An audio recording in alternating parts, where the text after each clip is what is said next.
Hey guys, welcome to Get Busy Watching. I'm your host, Honest Dan. Let's talk movies. Relax, be cool, cause if you don't, you'll act like a fool, so be cool.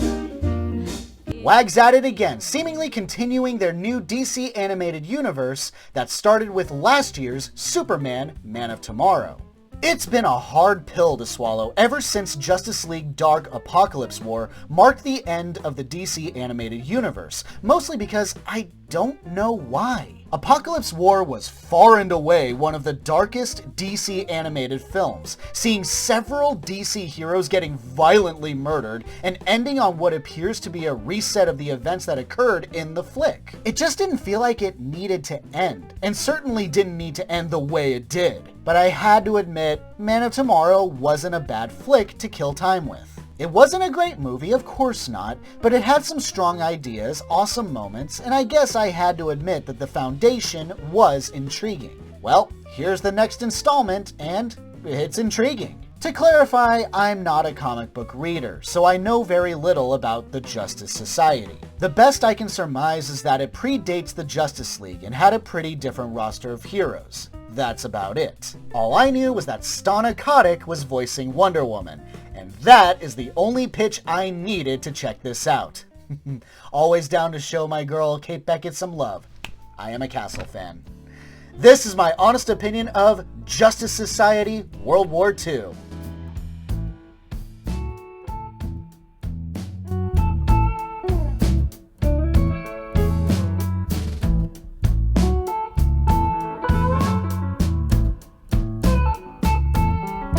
Brainiac, voiced by Darren DePaul, is attacking Metropolis, and Superman, voiced by Darren Criss, needs help from The Flash, voiced by Matt Bomer. As Brainiac is about to fire a kryptonite bullet at Superman, Flash desperately tries to save him, but inadvertently travels back in time to World War II. To make matters complicated, he meets up with a group of heroes, calling themselves the Justice Society, that he's never heard of, including Wonder Woman, voiced by Stana Katic, Hawkman, voiced by Ahmed Abtai, Steve Trevor, voiced by Chris Diamantopoulos, Hourman, voiced by Matthew Mercer, Black Canary, voiced by Alicia Rotaru, and Jay Garrick, voiced by Armin Taylor, who all need Flash's help against the Nazis.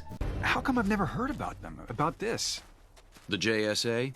Justice Society of America. Yeah, I know. It's corny. We're top secret. Real high. Yeah, I had fun with this one. It's imperfect. Sometimes glaringly so. But I like it. One of the first elements that really tickled me was the old-style opening credits. Though I think more names would be popping up on screen, this did make me laugh. Then I saw Brainiac ride his weird platform thing. I'm so used to seeing him flying or being carried by tentacles, so seeing him ride a little vehicle was just a little weird to me. Superman, what can I do? Maybe help with the tentacles. Right, sure. As soon as we get back to World War II, we get some pretty decent action scenes. Well, to be fair, the action in this is pretty solid all around, but what makes these first action scenes stand out is just how reminiscent they are of other movies. Wonder Woman's little sequence is basically a condensed animated version of her ass-kicking in the village of Veld in the Wonder Woman movie, and of course, Flash arriving to do his slow-mo thing that was popularized by Quicksilver in X-Men Future Past. Though I have to admit, I'm getting a wee bit tired of this gimmick. I mean, I guess with speedsters you have to do it at least once, but when this popularity starts bleeding over into non-superhero movies, then I feel like it's getting overdone. Am I dead? Sometimes feels like it in France. While I can see a few people taking issue with this, I personally found it really endearing that Steve Trevor is constantly proposing to Wonder Woman, and she's constantly rejecting him. Apparently, this is downright routine, even for the team.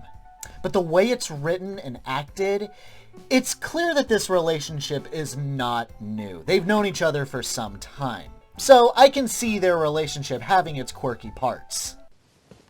He upped his game. Flowers. If he doesn't quit soon, I'll lose my bet.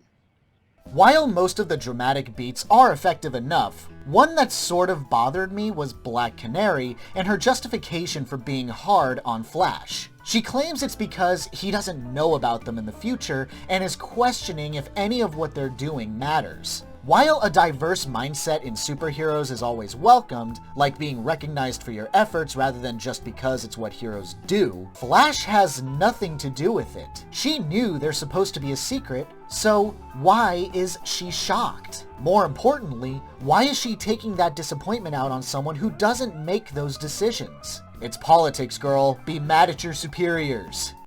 Listen, I know things seem dire, but one day this will all be over, and we will all need to live again. Actually, most of the writing in this castle raid scene is pretty wonky. Not only do we get a twist, which I'm not going to spoil here, but Dr. Fate, voiced by Keith Ferguson, was teased in the beginning when Flash was running through the time stream. We discover that in the meantime, he's been tortured by Nazis, but even once he gets freed, he never shows up in the story again, either in his regular human form or in full Dr. Fate garb. So I'm sitting here wondering, what? Was that tease in the beginning all that necessary? What this truly was just an excuse to name drop Justice League without actually name dropping it. And a lesson you must learn. Only then can you... No, I won't tell him about the League. But from here, everything picks up. After a pretty entertaining submarine action sequence, Aquaman makes an appearance, voiced by Liam McIntyre. I mean, even this isn't really all that perfect. It turns out that Aquaman's advisor, which is literally how he's credited, allied himself with Hitler and now has Aquaman under a hypnosis? I don't think this was ever truly explained, but once again, it lends its way to a pretty cool scene later on, with the reveal of the Karathan, once again mirroring the Aquaman movie. Okay, so I guess the big one is mine. And I do have to admit, for as entertaining as this climactic fight is against Aquaman and his invasion of the surface world, it's clear around this point the Nazis are no longer the main bad guys, but rather this advisor dude and Aquaman. Literally, this advisor dude has no credited name. Like, he couldn't be Orm or anything, something simple like that. Okay. He's just a guy. That's lame. But I guess it doesn't really matter because these action sequences are pretty damn cool. And it kinda does get legitimately sad. Seriously, I got choked up. That's pretty rare in these things. You know, I gotta admit, you're pretty tough on the outside.